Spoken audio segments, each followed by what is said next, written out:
Baldwin, take one. White people go around, it seems to me, with a very carefully suppressed terror of black people, a tremendous uneasiness. They don't know what the blackface hides. And they're sure it's hiding something. What it's hiding is American history. You know, what it's hiding is what white people know they have done and are doing. You know, it's what, you know, white people know very well one thing, and it's the only thing they have to know. If they know this, everything else I say is a lie. They know they would not like to be black here. They know that. Now they know that, and they're telling me lies. They're telling me and my children nothing but lies. For Baldwin, the truth is that the ghettos of his youth remain, gnawing at the spirit of those who live there. The poverty is piled high, making it even more inescapable, and making it even more inescapable how thoroughly you're despised. The high-rise slum becomes a high-crime area almost at once, because what are you going to do with all these children, really, whole families condemned forever to nothing in the richest city in the world? My best friend, a black boy, jumped off the George Washington Bridge when he was 24 and I was 22. And I was sure that I was going to be next. Just from despair, or? From despair, from rage, you know. Because you can get to a place, you know, where you're in battle so often that that's all you can do. You know, you've been beaten so hard. All you can do is your world narrows to a kind of red circle of rage. And you begin to hate everybody, which means you hate yourself. You know, and when that happens, it's over for you. Baldwin has taken that despair and rage and turned it into novels, theater, and essays. Characters drawn from his family and friends. This fall, Dial Press is publishing his 19th book, a novel called Just Above My Head, the story of a black gospel singer during the civil rights struggle.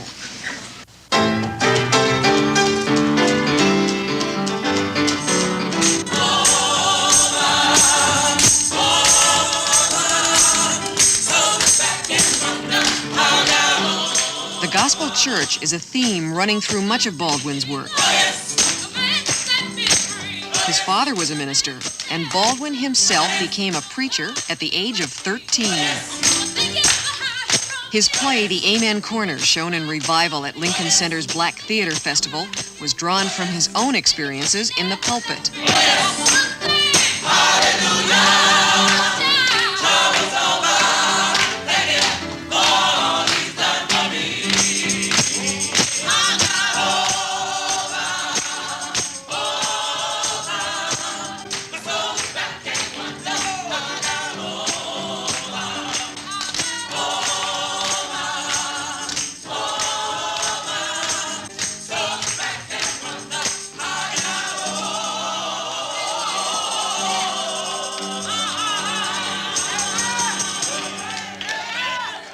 For many growing up in poverty, the church is the only consolation.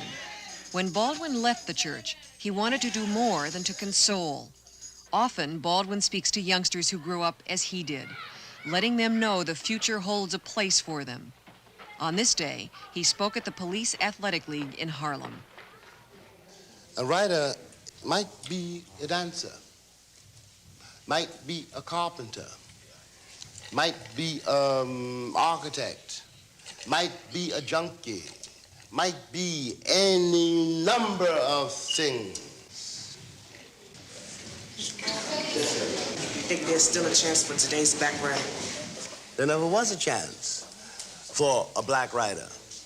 Come, what's your name? Jeffrey. Listen, a writer, black or white, doesn't have much of a chance, right? Nobody wants a writer until he's dead. But to answer your real question, there's a greater chance for the black writer today than there ever has been. The children asked him the same question I wanted answered. Why did he move to Paris? Paris is very important to me because I was able to, I was able to take a deep breath, and I was able, this may sound a very corny way to put it, but I wanted to find out where being black ended where I began, or vice versa. I mean, that some things had happened to me because I was Jimmy, and some things had happened to me because I was black. And I wanted to find out how to get these things together, because I didn't want to spend the rest of my life going around saying, you treat me that way because I'm black. After attaining worldwide acclaim as a black writer, Baldwin wrote Giovanni's Room, an explicitly homosexual love story. His publishers in New York refused to print it for fear of alienating his newly acquired white, middle-class audience. Baldwin was furious and took the book to England for publication. You published Giovanni's Room very early on in your... I finished the book in 55. And 56. that, to deal with homosexuality was Yes. difficult, and you already were dealing with, Yeah. black writer. Mhm. What made you decide to do that? Well, one can say almost that I didn't have an awful lot of choice. It was something, Giovanni's Room comes out of something which tormented and frightened me, the question of my own sexuality. I used to know when I was younger, a great many men, boys, who were so terrified that they might have a homosexual, and they might be bisexual, or they might, want to go to bed with a man. You might be able to fall in love with a man. And they were so frightened of that they could never fall in love with anybody else.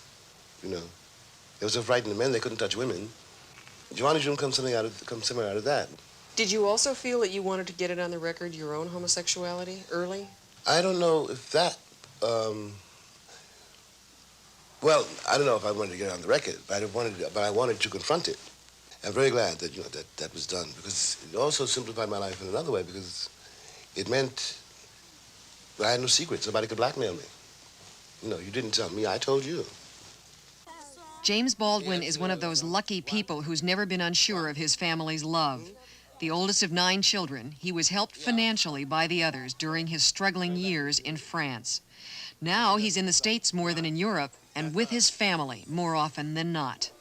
With the success of his books, he was able to buy a Manhattan apartment building where his mother and several family members live now.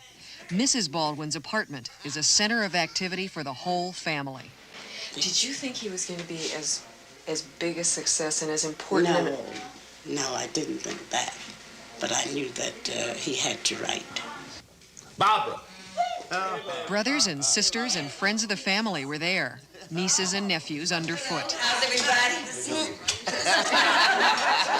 He still can't upstage me now. Conversation ran the gamut of subjects, but Baldwin's mood turned when we spoke of the American attitude toward blacks. There's a price this republic exacts. Any black man or woman walking. And that is a crime. I paid for that crime in my life. And I don't believe my countrymen anymore. They will not do to him what they failed to do to me. I was 7 years old 47 years ago, and nothing has changed since then. Look. I don't mean it to you personally. I don't even know you. I got nothing against you. I don't know you personally, but I know you historically. You can't have it both ways. You can't swear to the freedom of all mankind and put me in chains. It sounds as if you believe that slavery put a curse on us somehow. Well, it is a curse,